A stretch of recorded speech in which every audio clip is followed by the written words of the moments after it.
Welcome to another episode of The Punk Rock Raider. My name is Dirty D from Dirty T. I am the Punk Rock Raider. I'm going to get right into it. This is part 2 of the Combine Primer series. We're doing defensive players now. Already went over all the offensive players. Going to go over it's going to be the same exact format here. This defensive class, I think, is pretty decent. It's good, or it's above average at least. And I think there's a couple positions that are really strong. They're just maybe the two lower positional value positions. But we're going to start with the edge. That I think this edge class is pretty good. I think that David Bailey is going to fucking blow it up. And so is R. Mason Thomas.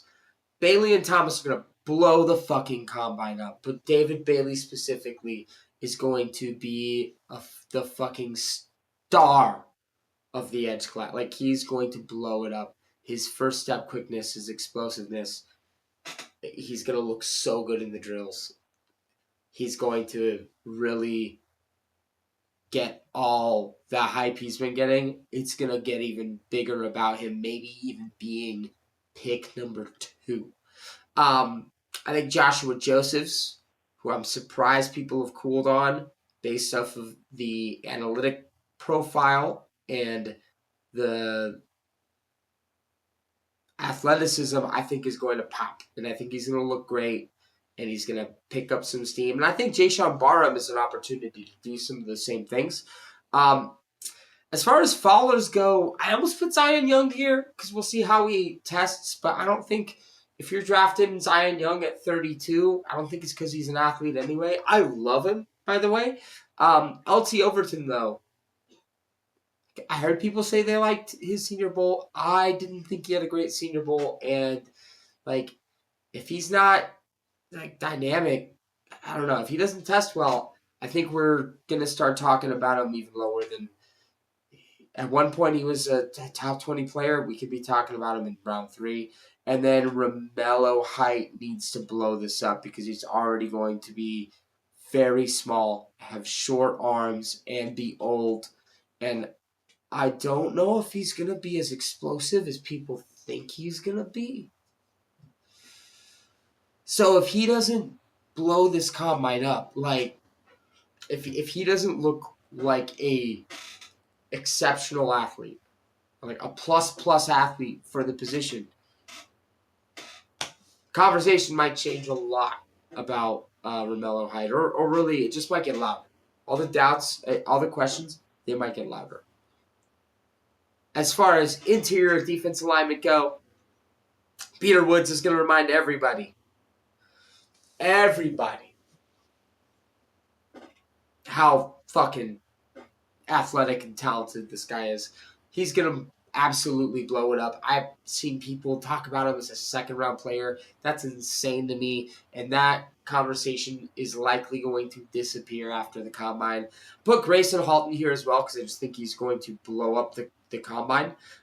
You can put him as a riser there too. I don't know how much it's really going to rise him, but it could. Hey, if he ends up being, after this whole process, a round 2 guy because of the athleticism and how much better the tape was this year, it's possible. He might be this year's Braden Fisk because of he is going to be a little smaller. He has short arms. I believe he has short arms. So we'll see what happens with him, but I do think he's going to absolutely blow up the athletic portion of it. So is Zane Durant. And it might remind people why they were high on him to begin with in the beginning of the year. But after a bad year and just, not great tape from either of the last 2 years, he has potential to get back on people's minds and jump back up. Dante Corleone, as much as I love The Godfather, he's my potential faller because of the medicals. And also, the size we already know about. But the medicals, we'll see. I think he's pretty damn explosive, and he's ridiculously strong. This event is not made for him, and if medicals don't check out, it'll be interesting to see how far he could fall.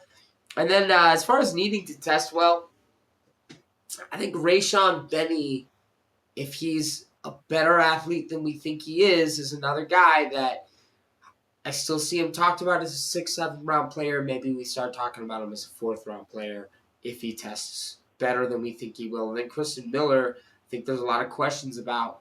Like, he's a good run defender. He's got good size, not great size.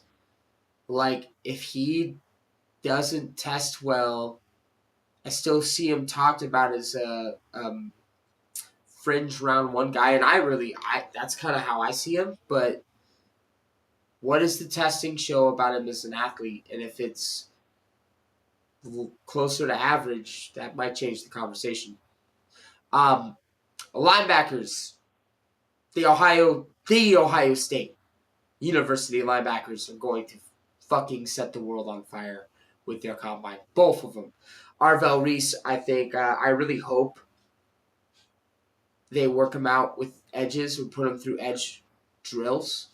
I really want to see him do edge drills. I think he should play edge in the NFL, or at least kind of like he can play a little bit of both, but use him more as an edge, use him all of the defense. And then Sonny Styles is just going to be amazing because he is amazing. Caleb Alarms Orr has an opportunity to make a name for himself. I think he's going under the radar. But he has a couple fans in the community, and if he tests really well, he could really jump up even further. Deontay Lawson, though, he's not a good coverage player. If he doesn't test well, look great in drills, and he's as small as I think he could be, I've heard him talked about as a 2nd-round player. That might change. And then needs to test well. There's 2 guys. There's absolutely 2 guys that need to test well. It's Jacob Rodriguez, who I do think is going to, like, the question is just how good of an athlete is he? Because I think that's the question. People think of him as like an average athlete. I think he is more athletic than that. And if he tests well, we could be talking about him as linebacker 3, linebacker 4. And then Torian York. If Torian York doesn't run well, he might be undraftable. Or if he doesn't test well as an athlete, he might be undraftable. As much as I like the player, so he's going to have maybe more than a lot of people in this draft. Torian York's athletic testing will be the difference between end of round 3 or he's a priority free agent. And then getting to the cornerbacks here, Brandon Cisse is going to just light up the combine. I'm excited to talk about him when we eventually get to corners for some reasons. But he's going to look really good as an athlete. He's going to win the underwear Olympics for sure. Devin Moore, I think, as well, is going to test really well. He has got great size. He's going to move really well. He's going to look good in drills. And he might jump up boards. I hear some people starting to put him in that kind of like round 4 conversation. I think he can end up on day 2. Medicals will be a question, though. So if medicals don't check out, I guess you could also put him as a potential faller. Or even in the needs to test well range. I do think Chris Johnson, I'm worried about his testing. I like what he's good at, but he still talked about as a round 2 player. Senior Bowl wasn't great for him.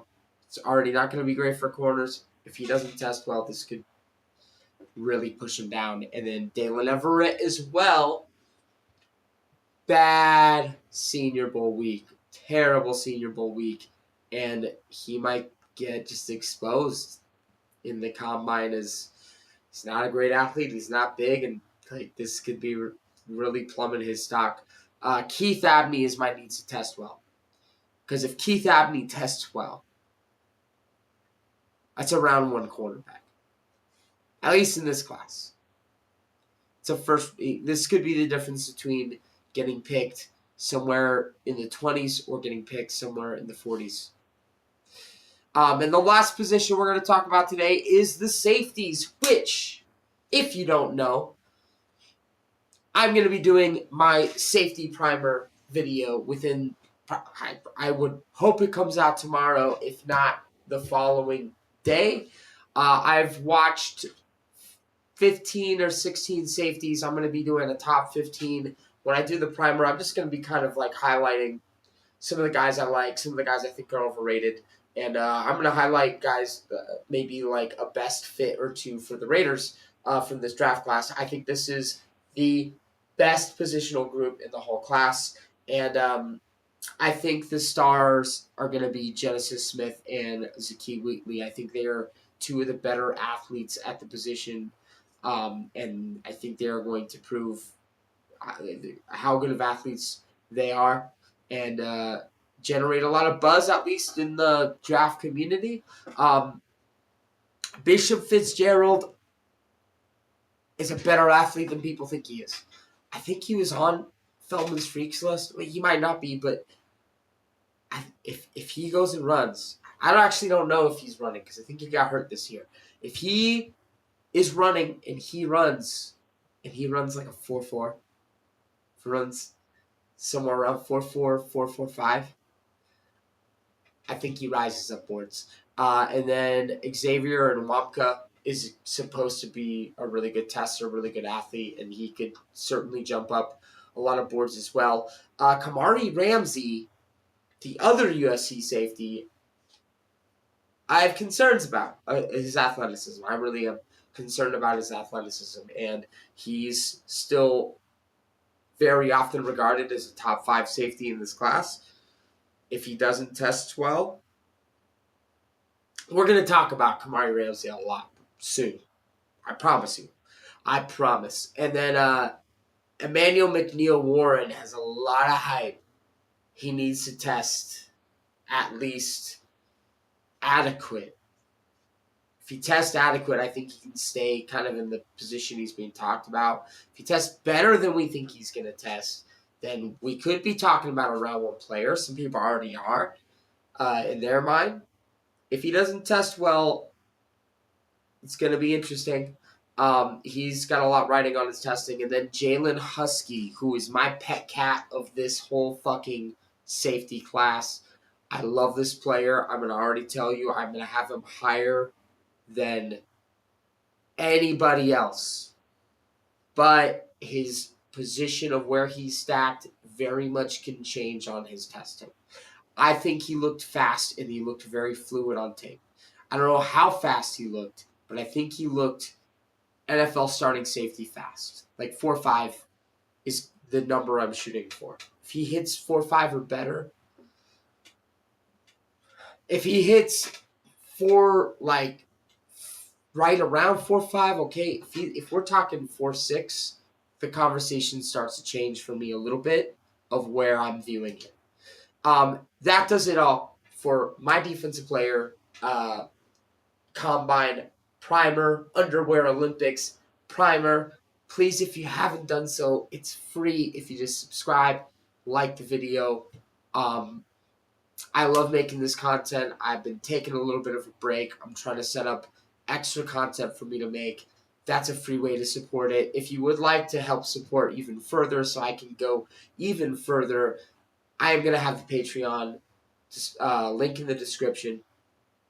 I'm really excited to get this content, y'all.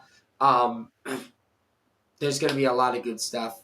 And the first video I'm going to do, I'll tell you exactly what it is next episode. But it does have to do with 2 players from the same team. We'll just put it that way. All right, my name is Dirty D from Dirty T. I am the Punk Rock Raider.